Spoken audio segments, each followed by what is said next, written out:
कौन बनेगा नेता। नगर निगम के चुनाव पास आने वाले थे। पूरे कानपुर शहर में टिकट को लेकर मारामारी शुरू थी, लेकिन सबसे ज्यादा चर्चा में वार्ड नंबर 40 की सीट थी। वो इसलिए क्योंकि इस बार वहां की सीट महिला के लिए आरक्षित थी। अब सवाल ये था कि चुनाव लड़ेगा कौन। इससे पहले ठाकुर साहब वहां से पार्षद थे और इस बार उन्होंने अपनी पत्नी सीमा ठाकुर को टिकट दिलवाई और ठाकुर साहब की शान के कारण सीमा जी ने 20,000 वोटों से चुनाव जीत लिया। अरे बधाई हो सीमा भाभी, अब तो आप वार्ड की पार्षद बन गई हैं। अब तो हमारे काम आप ही करवाएंगी। अरे ये तो सिर्फ नाम की पार्षद बनी है, वो तो महिला सीट आ गई, वरना पार्षद तो मुझे ही बनना था। अब भले ही चेहरा इसका होगा, लेकिन पावर तो मेरी ही होगी। अरे वाह भाई साहब, क्या दिमाग लगाया है आपने भी। आइए आप लोग, खाना लगा दिया है सबके लिए। सीमा जी पार्षद बन चुकी थीं, फिर भी उनकी एक ना चलती।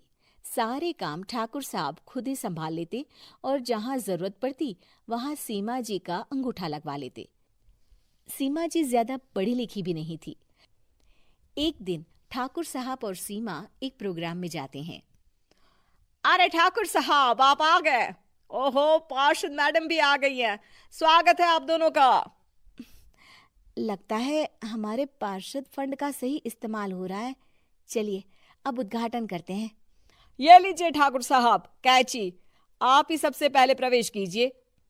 सब लोग आगे निकल जाते हैं और सीमा जी पार्षद होने के बावजूद भी पीछे खड़ी रह जाती हैं।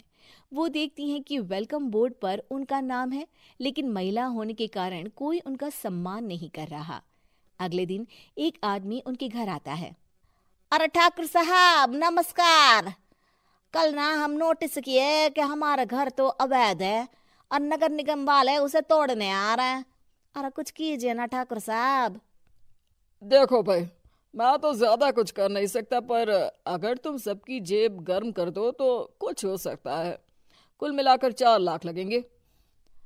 अरे 4 लाख ठाकुर साहब? अरे भाई, मैं अपने लिए नहीं मांग रहा हूँ। दरोगा है, इंजीनियर बाबू है, बड़े साहब है, सबको देना पड़ता है ना थोड़ा थोड़ा। बोलो है मंजूर? तभी वहां अचानक सीमा जी आ जाती हैं। अरे ये आप क्या कर रहे हैं? पहले इन्हीं लोगों से तो आपने वोट मांगे, अब इनसे ही पैसे ले रहे हो। अरे चुप रहो तुम। तुम्हारा काम है सिर्फ अंगूठा लगाना, तुम वही किया करो। मुझे दूसरे काम तुम मत सिखाओ, समझी? और तुम ना जाओ, अब पैसे लेकर आओ, वरना जेसीबी किसी भी वक्त आती होगी। सब कुछ ऐसे ही चलते रहता है। एक दिन सीमा जी और ठाकुर साहब को एक लोकल मीटिंग में बुलाया जाता है।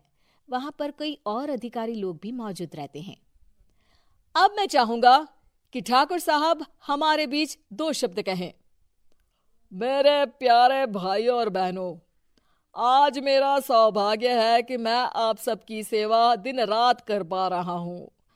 आपने मेरी पत्नी को भारी मतों से जिताया है, इसलिए मैं आप सभी का शुक्रगुजार हूँ। मैं आप सबसे वादा करता हूँ कि हमेशा की तरह हमारे वार्ड में किसी को कोई तकलीफ नहीं आने दूंगा। सभी लोग तालियां बजाने लगते हैं। अब मैं माननीय पार्षद मैडम को स्टेज पे बुलाना चाहूंगा। अपने नाम को बुलाया सुनकर सीमा जी एकदम चौंक जाती है। उन्हें बिल्कुल उम्मीद नहीं थी कि इतनी बड़ी जगह उन्हें मंच पर बुलाया जाएगा। जैसे तैसे वो मंच पर चढ़ती हैं।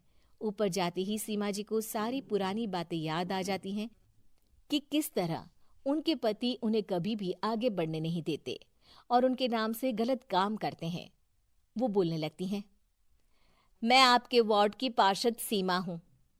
आप में से बहुत कम लोग ही मुझे जानते होंगे, क्योंकि इससे पहले मुझे कभी ऐसा मौका ही नहीं मिला।